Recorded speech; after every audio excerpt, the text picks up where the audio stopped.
ഹരേ കൃഷ്ണ. സർവം ശ്രീ രാധാകൃഷ്ണാർപ്പണമസ്തു. ജയ് ശ്രീറാം. വാൽമീകി രാമായണം അയോധ്യാകാന്ഡം തുടർച്ച. ഉറക്കത്തിൽ നിന്നുണർന്ന അയോധ്യാവാസികൾ രാമന്റെ അസാന്നിധ്യം ശ്രദ്ധിച്ച ഉടൻ തന്നെ വർദ്ധിച്ച കുറ്റബോധത്തോടെ സ്വയം അപലപിക്കുവാൻ തുടങ്ങി. രാമനില്ലാതെ നാം എങ്ങനെ അയോധ്യയിലേക്കു മടങ്ങും? രാമന്റെ വരവും പ്രതീക്ഷിച്ചിരിക്കുന്ന നമ്മുടെ ഭാര്യമാരും സന്താനങ്ങളും രാമനെ കൂടാതെ നമ്മൾ ചെന്നാൽ എന്തു പറയും? രഥചക്രച്ചാലുകൾ പിന്തുടർന്ന് നാലുപാടും നടന്ന ജനം വലഞ്ഞു. ഭഗ്നാശരായ അവർ ഗത്യന്തരമില്ലാതെ തളർന്ന മനസ്സോടെ അയോധ്യയിലേക്ക് മടങ്ങി. രാമനില്ലാതെ മടങ്ങിയെത്തിയ പുരുഷാരത്തെ സ്ത്രീജനങ്ങൾ ക്രൂരവും നിന്ദ്യവുമായ പദങ്ങളാൽ അഭിഷേകം ചെയ്തു. എല്ലാറ്റിനും ഒടുവിൽ ജനങ്ങൾ ഒറ്റക്കെട്ടായി കൈകേയിയെ പഴിച്ചു. മാത്രമല്ല, അവളുടെ ഭരണത്തിന് കീഴിൽ ജീവിക്കുക സാധ്യമല്ലെന്നും തീരുമാനമെടുത്തു. ഇങ്ങനെ അയോധ്യയിലെ ജനജീവിതം അക്ഷരാർത്ഥത്തിൽ നിശ്ചലമായി, വറ്റിവരണ്ട ഒരു മഹാസാഗരമെന്ന പോലെ. ബ്രാഹ്മണർ അവരുടെ യാഗഹോമങ്ങളെല്ലാം അവഗണിച്ചു. വ്യാപാരികൾ അവരുടെ ചരക്കുകൾ വിനിമയം ചെയ്യാതായി. ഗൃഹസ്ഥർ പാചകവൃത്തിയിൽ ശ്രദ്ധിക്കാതെയായി. ഏതോ ഒരു മരവിപ്പിന് അടിമപ്പെട്ട പോലെ വളർത്തുമൃഗങ്ങൾ പുല്ല് തിന്നാതായി. ഗോക്കൾ സ്വന്തം കിടാങ്ങൾക്കു വേണ്ടി പോലും ക്ഷീരം ചുരത്താതെയായി. സ്വന്തം പുത്രനെ കണ്ടാലും അമ്മമാർക്ക് ആനന്ദമില്ലാതെയായി. ആകാശത്തിലെ നക്ഷത്രങ്ങൾ പോലും ഉഗ്രതയോടെ കാണപ്പെട്ടു. ആഹാരം ഭക്ഷിക്കുന്നതിനോ ഏതെങ്കിലും വിനോദത്തിലേർപ്പെട്ട് ആഹ്ലാദിക്കുന്നതിനോ ലേശം പോലും താൽപ്പര്യമില്ലാതെ സദാ വിഷാദമൂകരായി ജീവച്ഛവങ്ങളും പ്രതിമകളും പോലെ അവർ ദിനരാത്രങ്ങൾ തള്ളി നീക്കി. രാമനെ പിരിഞ്ഞ ദുഃഖചിന്തകൾ മാത്രമായി അവരുടെ ഉള്ളിൽ. വിവിധ ഭൂപ്രദേശങ്ങൾ, ഗ്രാമങ്ങൾ, വനങ്ങൾ, എവിടെയെല്ലാം രാമന്റെ രഥം കടന്നുപോയോ അവിടെയെല്ലാം ജനങ്ങൾ ദശരഥനെയും കൈകേയിയെയും ശപിക്കുന്നതാണ് രാമൻ കേട്ടത്. വേദശ്രുതി, ഗോമതി എന്നീ നദികൾ കടന്ന് ശന്തികാതീരത്തിലെത്തിയ രാമൻ രഥം വിട്ട് നിലത്തിറങ്ങി. കാരണം ആ നദിയായിരുന്നു കോസല രാജ്യത്തിൻ്റെ തെക്കേ അതിർത്തി. കൂപ്പുകൈകളോടെ അയോധ്യയെ വണങ്ങി നിന്ന് രാമൻ തൻ്റെ മാതൃഭൂമിയോട് വിടവാങ്ങി. നിരവധി ഗ്രാമീണർ ഓരോ പ്രദേശത്തു നിന്നും രാമനെ പിന്തുടർന്ന് വന്നിട്ടുണ്ടായിരുന്നു. രാമൻ അവരോട് സ്വഗൃഹങ്ങളിലേക്ക് മടങ്ങിപ്പോകുവാൻ ആവശ്യപ്പെട്ടപ്പോൾ രാമനെ പിരിയുന്ന ദുഃഖത്തിൽ അവർ വാവിട്ട് നിലവിളിച്ചു. ഇതിലൊന്നും മനസ്സ് തളരുവാനിട നൽകാതെ രാമൻ അതിവേഗത്തിൽ കടന്നുപോയി. വഴിനീളെ രാമൻ സുമന്ത്രനുമായി ആശയവിനിമയം നടത്തുന്നുണ്ടായിരുന്നു. യാത്രാന്ത്യത്തിൽ രഥം അതിശക്തമായി ഒഴുകുന്ന ഗംഗാതീരത്തിലെത്തി. അവിടെ പുഷ്പങ്ങളോടും തളിരുകളോടും കൂടി പടർന്നു പന്തലിച്ച ഒരു ഓടവൃക്ഷ ഛായയിൽ അവർ യാത്ര അവസാനിപ്പിച്ചു. ജന്മം കൊണ്ട് നിഷാദനായിരുന്ന ഗുഹൻ രാമന്റെ ഉറ്റ സുഹൃത്തും ആ ദേശത്തിൻ്റെ രാജാവുമായിരുന്നു. രാമന്റെ ആഗമനത്തെക്കുറിച്ച് ശ്രവിച്ച അദ്ദേഹം രാമനെ അഭിവാദ്യം ചെയ്യാനായി സന്തോഷപൂർവ്വം അവിടെ വന്നെത്തി. ദശരഥപുത്രന്മാർ തങ്ങളുടെ ഇരിപ്പിടങ്ങളിൽ നിന്നെഴുന്നേറ്റപ്പോൾ നിഷാദ രാജാവ് അവിടെ എത്തി രാമനെ ആലിംഗനം ചെയ്തു. വനവാസ വേഷത്തിൽ രാമനെ ദർശിക്കുന്നതിൽ ഗുഹന്റെ ഹൃദയം നൊമ്പരപ്പെട്ടു. ഗുഹൻ പറഞ്ഞു, എൻ്റെ പ്രിയ രാമ, ശൃംഗവേരപുരമെന്ന എൻ്റെ ഈ രാജ്യം എൻ്റേതെന്നതുപോലെ അങ്ങയുടേതുമാണ്. അയോധ്യയെന്ന് കരുതി ഇവിടുത്തെ എല്ലാം അങ്ങ് വിനിയോഗിച്ചാലും അങ്ങ് എൻ്റെ അതിഥിയായി ഇവിടെ എഴുന്നള്ളിയതിനാൽ ഞാൻ അത്യധികം ബഹുമാനിതനായിരിക്കുന്നു. രാമന് ഒരു രാജകീയ സ്വീകരണം നൽകുവാനായി വിഭവസമൃദ്ധമായ ഭക്ഷണം, സുഖകരമായ മെത്തകൾ, പൂജാദ്രവ്യങ്ങൾ എന്നിവയെല്ലാം ഗുഹൻ കൊണ്ടുവന്നിരുന്നു. ഇതെല്ലാം രാമനെ വളരെയധികം സന്തോഷിപ്പിച്ചു. ഗുഹനെ ആലിംഗനം ചെയ്യവേ അദ്ദേഹം മറുപടി പറഞ്ഞു, അങ്ങ് എനിക്ക് സമർപ്പിച്ച ഈ ദ്രവ്യങ്ങൾ ഞാൻ എൻ്റെ ഹൃദയം കൊണ്ട് സ്വീകരിച്ചിരിക്കുന്നു. എന്നാൽ കുശപ്പുല്ലും മരവുരിയും മാൻതോലും മാത്രമേ ധരിക്കൂ എന്നും ഫലങ്ങളും കിഴങ്ങുകളും മാത്രമേ ഭക്ഷിക്കൂ എന്നും പ്രതിജ്ഞ എടുത്തിരിക്കുന്നതിനാൽ ഈ ഉപഹാരങ്ങൾ വേണ്ടവിധം വിനിയോഗിക്കുവാൻ എനിക്കാവുകയില്ല. അതുകൊണ്ട് അതിൽ കുറച്ചു മാത്രം മാറ്റിവെച്ച് എൻ്റെ പിതാവിൻ്റെ പ്രിയപ്പെട്ടവയായ കുതിരകൾക്കു നൽകാനായി ബാക്കിയുള്ളതെല്ലാം അങ്ങ് ദയവു ചെയ്ത് തിരിച്ചു കൊണ്ടുപോയാലും. ഗംഗയോടുള്ള ബഹുമാനാർത്ഥം ആ ദിനം മുഴുവൻ രാമൻ ഉപവസിക്കുകയായിരുന്നു എന്നതിനാൽ ഗുഹൻ പോയി കുതിരകൾക്ക് ഭക്ഷണം നൽകിയ നേരത്ത് രാമൻ ലക്ഷ്മണനിൽ നിന്ന് ഒരൽപ്പം ജലം സ്വീകരിച്ചു. ആ രാത്രിയിൽ സീതാരാമന്മാർ ഒരു ഓടവൃക്ഷ ചുവട്ടിൽ നിദ്ര കൊള്ളുമ്പോൾ ലക്ഷ്മണനും ഗുഹനും അവർക്ക് കാവലായി ഉണർന്നിരുന്നു. ലക്ഷ്മണനോടും വിശ്രമിച്ചു കൊള്ളാൻ ഗുഹൻ അഭ്യർത്ഥിച്ചുവെങ്കിലും ലക്ഷ്മണൻ അത് നിരസിച്ചു. സീതാരാമന്മാർ ഉറങ്ങുന്ന സമയമായിരുന്നതിനാൽ ലക്ഷ്മണൻ ആ രാത്രി മുഴുവനും തൻ്റെ പിതാവിനെയും അമ്മമാരെയും ഓർത്ത് വിലപിച്ചു കൊണ്ടിരുന്നപ്പോൾ ഗുഹൻ നിറകണ്ണുകളോടെ അതെല്ലാം ശ്രദ്ധിച്ചു കേട്ടിരുന്നു. അടുത്ത പ്രഭാതത്തിൽ രാമന് ഗംഗ മുറിച്ചു കടക്കുവാനായി ഗുഹൻ മനോഹരമായ ഒരു തോണി ഏർപ്പാടാക്കി. വിട പറയുന്നതിന് മുമ്പ് രാമൻ സുമന്ത്രനോട് പറഞ്ഞു, ദയവു ചെയ്ത് അയോധ്യയിലേക്ക് മടങ്ങി പിതാവിൻ്റെ സേവനത്തിൽ മുഴുകുക, ശാന്തനായിരിക്കുക. അങ്ങനെയായാൽ മറ്റുള്ളവരെ സമാധാനിപ്പിക്കാൻ താങ്കൾക്ക് കഴിയും. താങ്കൾ എനിക്ക് വളരെ വലിയ സഹായം തന്നെ ആയിട്ടുണ്ട്. എന്നാൽ ഇനി അങ്ങോട്ട് ഞങ്ങൾ കാൽനടയായി യാത്ര തുടരട്ടെ. രാമനെ അകമ്പടി സേവിക്കുവാനുള്ള അനുവാദത്തിനായി സുമന്ത്രൻ കേണപേക്ഷിച്ചു. പക്ഷേ അചഞ്ചലനായി രാമൻ പറഞ്ഞു, ദുഃഖം വെടിയുക. കാരണം 14 സംവത്സരം പൂർത്തിയായതും ഞങ്ങൾ അയോധ്യയിൽ പ്രവേശിക്കുന്നതാണ്. എൻ്റെ സൗഖ്യത്തെക്കുറിച്ച് അച്ഛനെ അറിയിക്കുക. എത്രയും വേഗത്തിൽ ഭരതൻ്റെ പട്ടാഭിഷേകം നടത്തണമെന്ന് അച്ഛനോട് പറയുക. എനിക്കു വേണ്ടി ഭരതനോടൊരു പ്രത്യേക അഭ്യർത്ഥനയും നടത്തുക. എല്ലാ അമ്മമാരെയും നിഷ്പക്ഷ സ്നേഹത്തോടെ സംരക്ഷിക്കണമെന്ന്.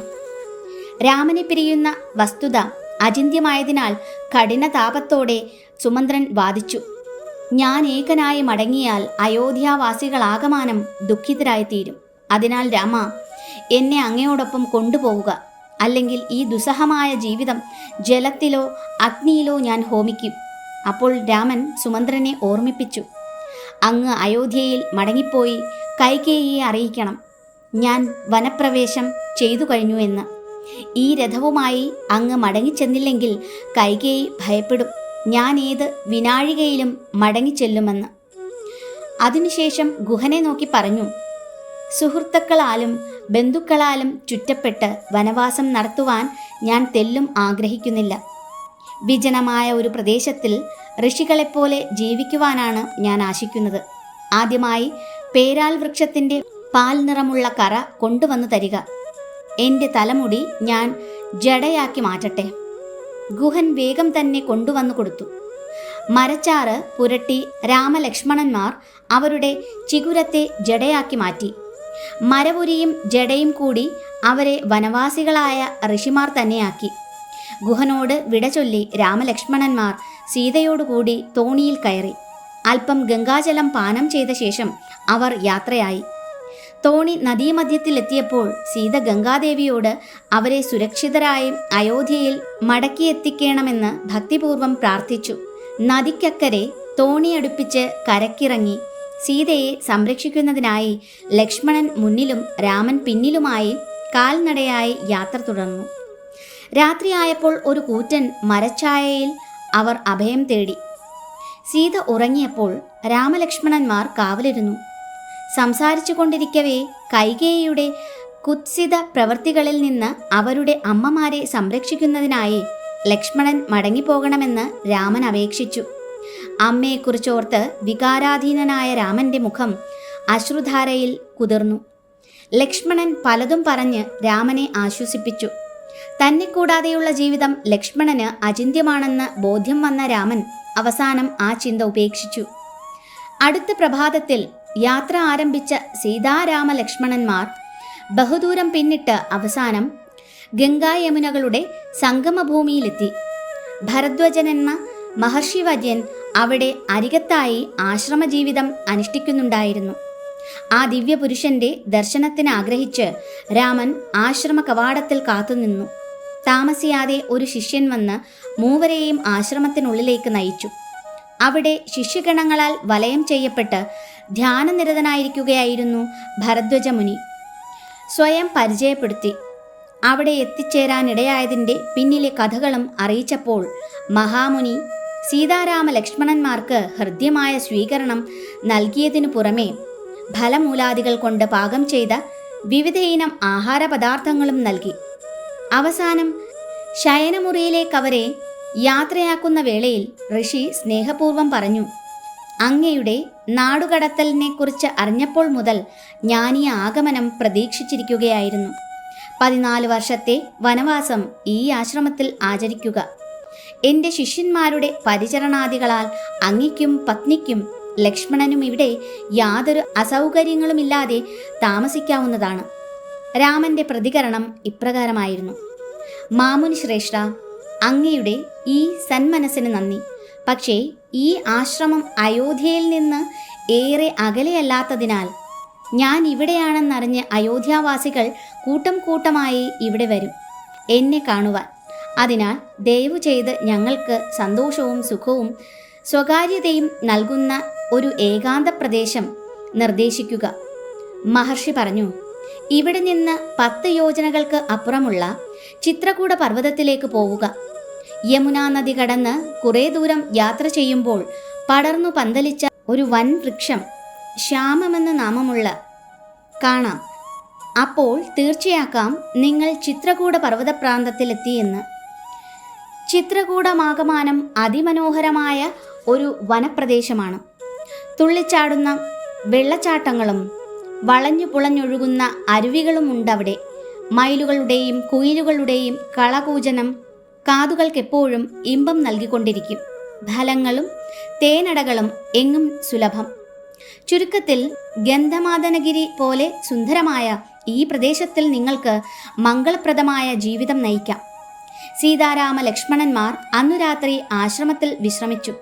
അടുത്ത പ്രഭാതത്തിൽ മുനിയുടെ അനുഗ്രഹാശിസ്സുകളോടെ വിടവാങ്ങി യമുനാതീരത്തെത്തി രാമലക്ഷ്മണന്മാർ ഒത്തുചേർന്ന് ഒരു വലിയ ചങ്ങാടം പണിതു. അതിൽ കയറി നദീമധ്യത്തിലെത്തിയപ്പോൾ സീത കാളന്തി ദേവിക്ക് പ്രണാമങ്ങളും പ്രാർത്ഥനകളും സമർപ്പിച്ചു. കരക്കിറങ്ങി നടക്കവേ അധികം താമസിയാതെ ശ്യാമമെന്ന പേരാൽ വൃക്ഷച്ചുവട്ടിലെത്തി. തികഞ്ഞ ഭക്തിയോടെ സീത ആ വൃക്ഷദേവതയെ വണങ്ങി. അയോധ്യയിലേക്ക് സുരക്ഷിതരായി മടങ്ങിപ്പോകുവാനുള്ള അനുഗ്രഹത്തിനായി പ്രാർത്ഥിച്ചു. വീണ്ടും കുറേ നാഴികകൾ നടന്ന ശേഷം രാത്രി വിശ്രമത്തിനായി അവർ ആ യാത്ര മതിയാക്കി നദീതീരത്തിൽ തങ്ങി. അടുത്ത നാൾ പുലർച്ചയ്ക്കു തന്നെ യാത്ര പുനരാരംഭിച്ചു. കാട്ടിൽ കണ്ട സർവ്വ ചെടികളെയും മരങ്ങളെയും കുറിച്ച് സീത രാമനോട് അവിരാമം സംശയങ്ങൾ ഉന്നയിച്ചു കൊണ്ടിരുന്നു. അവരുടെ രക്ഷയ്ക്കായി ഊരിപ്പിടിച്ച അസ്ത്രവും നിവർത്തിപ്പിടിച്ച വില്ലുമായി ലക്ഷ്മണൻ മുന്നിൽ നടന്നിരുന്നതിനാൽ രാമൻ സസന്തോഷം സീതയുടെ ചോദ്യങ്ങൾക്കെല്ലാം ഉത്തരം നൽകിക്കൊണ്ടിരുന്നു. അതുകൂടാതെ പ്രകൃതിയിലെ അത്ഭുതങ്ങളെക്കുറിച്ചുള്ള വിശദ വിവരങ്ങളും പകർന്നു നൽകിയിരുന്നു. യാത്രാന്ത്യത്തിൽ ചിത്രകൂടത്തിലെത്തിയപ്പോൾ അതിരറ്റ സന്തോഷമാണ് അവർക്കുണ്ടായത്. കാരണം ആ വനമേഖല ഫലമൂലാദികൾ, കണക്കറ്റ തേനടകൾ, പനിനീർ പോലെ ഹൃദ്യമായ ജലം എന്നിവയാൽ സമൃദ്ധമായിരുന്നു. ആദ്യമായിട്ട് അവർ കണ്ടെത്തിയത് വാൽമീകിയുടെ ആശ്രമമായിരുന്നു. വാൽമീകി സീതാരാമ ലക്ഷ്മണന്മാർക്ക് അത്യന്തം ഊഷ്മളമായ വരവേൽപ്പ് നൽകി. കുറേ നാളുകളായി അവരുടെ വരവും പ്രതീക്ഷിച്ചിരിക്കുകയായിരുന്നു അദ്ദേഹം. സംസാരമധ്യേ വാൽമീകി രാമനോട് അവിടെ തന്നെ വാസമുറപ്പിക്കുവാൻ ഉപദേശിച്ചു. അതനുസരിച്ച് രാമൻ ലക്ഷ്മണനോട് ഒരു ചെറുഗൃഹം പണിയുന്നതിനാവശ്യമായ ഒരുക്കങ്ങൾ ചെയ്യുവാൻ അപേക്ഷിച്ചു. വളരെ വേഗത്തിൽ സാമഗ്രികൾ സംഘടിപ്പിച്ച് ചുരുങ്ങിയ സമയം കൊണ്ട് ലക്ഷ്മണൻ ഒരു പർണശാല പണിതുയർത്തി. മരത്തടികൾ കൊണ്ടുള്ള ചുവരുകളും പുല്ലുമേഞ്ഞ മേൽക്കൂരയുമുള്ള ഒരു പർണശാല. ദീർഘകാലം വസിക്കുവാനുള്ള ഭവനത്തിൽ പ്രവേശിക്കുന്നതിന് മുൻപ് ചെയ്യേണ്ട ഗൃഹശാന്തി കർമ്മങ്ങളെല്ലാം വേണ്ട പോലെ അനുഷ്ഠിച്ച ശേഷം അവർ മൂവരും ഗൃഹപ്രവേശം ചെയ്തു. അതോടെ ദുഷ്ടയായ കൈകേയിയാൽ നാടുകടത്തപ്പെട്ട ദുഃഖം രാമനെ വിട്ടുമാറുകയും അദ്ദേഹം അതിസന്തുഷ്ടവാനാവുകയും ചെയ്തു. ഇതേ വേളയിൽ രാമൻ അറിയാതെ പിന്തുടർന്ന് രാമൻ എവിടെയാണ് വാസസ്ഥാനം ഉറപ്പിക്കുക എന്ന അറിവിനായിക്കൊണ്ട് ഗുഹനയച്ച ചാരന്മാർ സീതാരാമ ലക്ഷ്മണന്മാർ ചിത്രകൂടത്തിലെത്തിയെന്ന വാർത്ത ഗുഹനെ അറിയിച്ചു. ഈ വാർത്ത അറിഞ്ഞ ഉടൻ സുമന്ത്രൻ തേരിൽ കയറി അയോധ്യയിലേക്കുള്ള യാതനാപൂർണമായ മടക്കയാത്രയ്ക്ക് തുടക്കമിട്ടു. 2-ാം ദിനം സായാഹ്നത്തിൽ അയോധ്യയിലെത്തിച്ചേർന്ന സുമന്ത്രൻ കണ്ടത് അക്ഷരാർത്ഥത്തിൽ വിജനമായ നഗരമായിരുന്നു. ജനങ്ങൾ ഉണ്ടായിരുന്നിട്ടും ഇല്ലെന്ന് തോന്നിപ്പിക്കും വിധം നിശബ്ദമായിരുന്നു അയോധ്യ. സുമന്ത്രൻ എത്തിയ വിവരമറിഞ്ഞ് ആയിരക്കണക്കിന് ജനങ്ങൾ വന്ന് അദ്ദേഹത്തെ പൊതിഞ്ഞു. സീതാരാമ ലക്ഷ്മണന്മാരെ ഗംഗാതീരത്തിലെത്തിച്ചു എന്നു മാത്രമായിരുന്നു അവരുടെ ചോദ്യശരങ്ങൾക്ക് സുമന്ത്രൻ നൽകിയ ഒരേയൊരു മറുപടി. മഹാരാജാവിൻ്റെ അരികിലെത്തിയ സുമന്ത്രൻ രാമൻ്റെ സന്ദേശത്തെക്കുറിച്ച് സംസാരിക്കാൻ ഒരുങ്ങിയതും വികാര വിക്ഷോഭത്താലും വിരഹ ദുഃഖത്താലും ദശരഥൻ നിലത്തു വീണു. സുമന്ത്രനും കൗസല്യയും ഛടിതിയിൽ അദ്ദേഹത്തിൻ്റെ സമീപത്തെത്തിയെങ്കിലും ഉറക്കെ വിലപിച്ചുകൊണ്ടിരുന്ന കൗസല്യയും തളർന്നവശയായി നിലം പതിക്കുകയാണ് ഉണ്ടായത്. വളരെ നേരത്തിനു ശേഷം മനഃശക്തി വീണ്ടെടുത്ത ദശരഥൻ സുമന്ത്രനോട് അപേക്ഷിച്ചു. രാമൻ പിരിയുന്നതിന് മുൻപ് ഉച്ചരിച്ച വാക്കുകളത്രയും ദയവു ചെയ്ത് എന്നോട് ആവർത്തിക്കുക. രാമൻ്റെ വൃത്താന്തങ്ങൾ അറിയുന്നതിനു വേണ്ടി മാത്രമാണ് ദശരഥൻ്റെ ജീവൻ നിലനിൽക്കുന്നതെന്ന് നല്ല ബോധ്യമുണ്ടായിരുന്നതിനാൽ സുമന്ത്രൻ ഒരു നീണ്ട മറുപടിയാണ് നൽകിയത്. വിടവാങ്ങുന്നതിന് മുൻപ് രാമൻ എന്നോട് അയോധ്യയിലേക്ക് മടങ്ങി വന്ന് അങ്ങയെ സേവിക്കണമെന്ന് ആവശ്യപ്പെടുകയുണ്ടായി. അങ്ങയുടെ ക്ഷേമത്തിനായിക്കൊണ്ട് മാത്രമാണ് അങ്ങ് കൈകേയിക്ക് കൊടുത്ത സത്യം പരിപാലിക്കണമെന്ന് രാമൻ ദൃഢനിശ്ചയമെടുത്തിരിക്കുന്നത്. അതേ കാരണത്താൽ തന്നെ ഭരതനെ എത്രയും പെട്ടെന്ന് കിരീടാവകാശിയാക്കണമെന്നും രാമൻ ആവശ്യപ്പെടുന്നു. രാമൻ്റെ വേർപാടിനു ശേഷം ഞാൻ കടിഞ്ഞാൺ കയ്യിലെടുത്തപ്പോൾ കുതിരകൾ കണ്ണീരൊഴുക്കി നിന്നതല്ലാതെ അനങ്ങുവാൻ കൂട്ടാക്കിയില്ല. അതിനാൽ ഞാൻ ഗുഹനുമായി കുറേ സമയം ചിലവഴിച്ചു.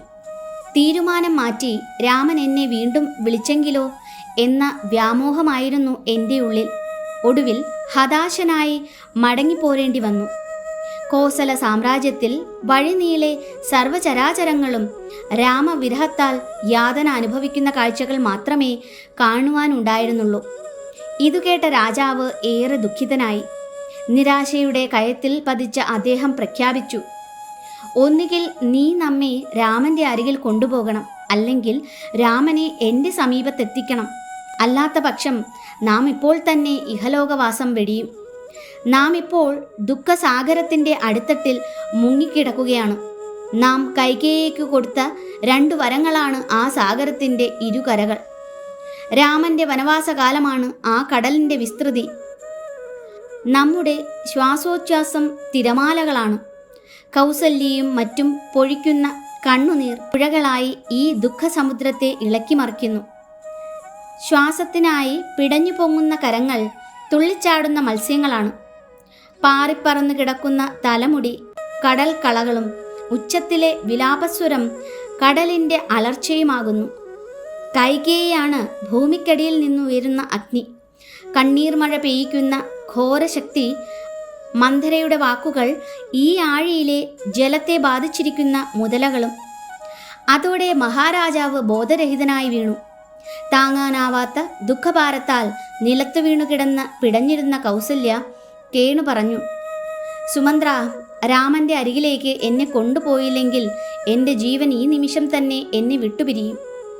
തുടർന്ന് പതിവ്രതകളിൽ അഗ്രഗണ്യയായിട്ടും കൗസല്യ സ്വകാന്തനെ കണക്കറ്റ് ശകാരിക്കുവാൻ തുടങ്ങി. രാമൻ നാടുകടത്തപ്പെട്ടതിന് താങ്കളെ മാത്രമേ പഴിക്കേണ്ടതായുള്ളൂ. സ്വന്തം പുത്രനോടും അതിലോലയായ പുത്രവധുവിനോടും ഇത്രയും ക്രൂരത കാട്ടുവാൻ അങ്ങേക്കെങ്ങനെ കഴിഞ്ഞു? വെറും തറയിൽ കിടന്ന് അവരെങ്ങനെ ഉറങ്ങും? ഫലമൂലാദികൾ മാത്രം ആഹരിച്ച് അവരെങ്ങനെ ജീവിക്കും? ക്രൂര മൃഗങ്ങളിൽ നിന്ന് ആത്മരക്ഷ നേടുവാൻ അവർക്കാവുമോ? മാത്രമല്ല, കൊടുങ്കാറ്റിൻ്റെയും പ്രളയ വർഷത്തിൻ്റെയും മരം കോച്ചുന്ന തണുപ്പിൻ്റെയും കടന്നാക്രമണം അവരെങ്ങനെ അതിജീവിക്കും? 14 വർഷങ്ങൾക്കു ശേഷം രാമൻ മടങ്ങി വരികയാണെങ്കിൽ പോലും ഭരതൻ ഒരിക്കലും സിംഹാസനം രാമന് വിട്ടുകൊടുക്കുവാനിടയില്ല. അഥവാ അങ്ങനെ സംഭവിച്ചാൽ തന്നെ ഒരു കനിഷ്ഠ സഹോദരൻ അനുഭവിച്ചിരുന്ന യാതൊന്നും രാമൻ സ്വീകരിക്കുവാനും പോകുന്നില്ല. അങ്ങേപ്പോലൊരു അധമനായ ഭർത്താവിനെ ലഭിച്ച ഞാൻ എത്ര ദുർഭാഗ്യവതിയാണ്. ഒരു സ്ത്രീക്ക് പ്രഥമ ആശ്രയം സ്വഭർത്താവാണ്. പക്ഷേ അങ്ങ് കൈകേയിയുടെ നിയന്ത്രണത്തിലായപ്പോൾ മുതൽ എനിക്ക് ആ ആശ്രയം നഷ്ടപ്പെട്ടു. രണ്ടാമത്തെ ആശ്രയം മകനാണ്. എന്നാൽ രാമൻ നാടുകടത്തപ്പെട്ടതോടെ അതും നഷ്ടപ്പെട്ട ഞാൻ തീർത്തും അഭിശപ്തയായി തീർന്നിരിക്കുന്നു. ഏതാണ്ട് അബോധാവസ്ഥയിൽ നിലത്തു കിടന്നിരുന്ന ദശരഥനെ ശ്രദ്ധിച്ചപ്പോൾ കൗസല്യയുടെ ഹൃദയം ഉരുകിപ്പോയി.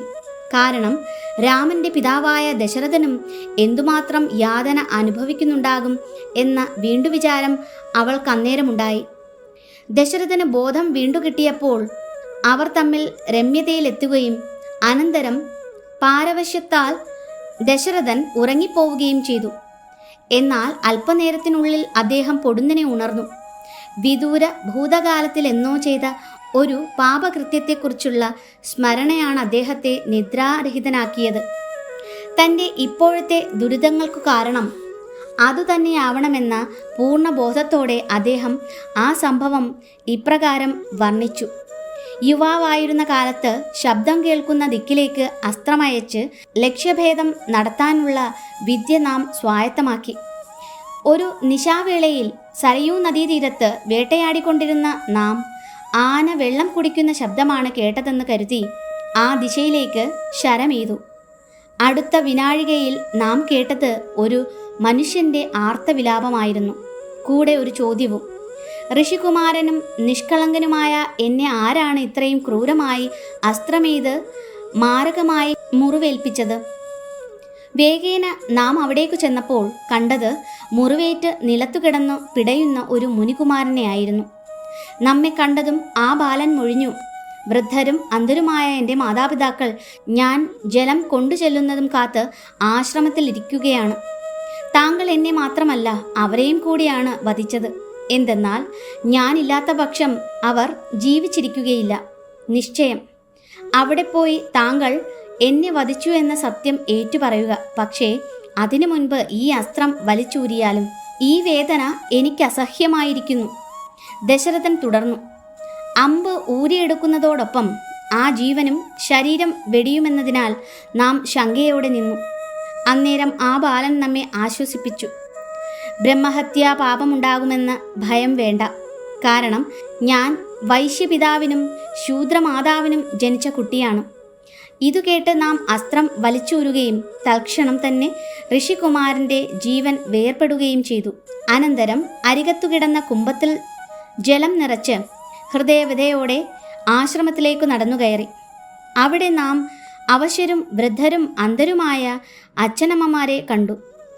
നമ്മുടെ പദനിസ്വനം കേട്ടപ്പോൾ സ്വപുത്രനാണെന്നു കരുതി അവരെന്നോട് അതിവാത്സല്യത്തോടെ ഭാഷണം തുടങ്ങി. ഇത് നമ്മെ കൂടുതൽ വിവശനാക്കി. എങ്കിലും എങ്ങനെയോ ധൈര്യം സംഭരിച്ച് അവരുടെ പുത്രനെ നാം അബദ്ധവശാൽ കൊന്നുപോയി എന്നറിയിച്ചു. വൃദ്ധൻ പറഞ്ഞു, കുറ്റസമ്മതം സ്വമനസാലെ നടത്തിയ നിന്നെ ഞാൻ ശപിക്കുന്നില്ല. ഞാൻ അങ്ങനെ ചെയ്താൽ ഈ നിമിഷത്തിൽ തന്നെ നീ മരണപ്പെടും. എൻ്റെ മകൻ്റെ ശവശരീരം കിടക്കുന്നിടത്തേക്ക് ഞങ്ങളെ കൂട്ടിക്കൊണ്ടുപോവുക.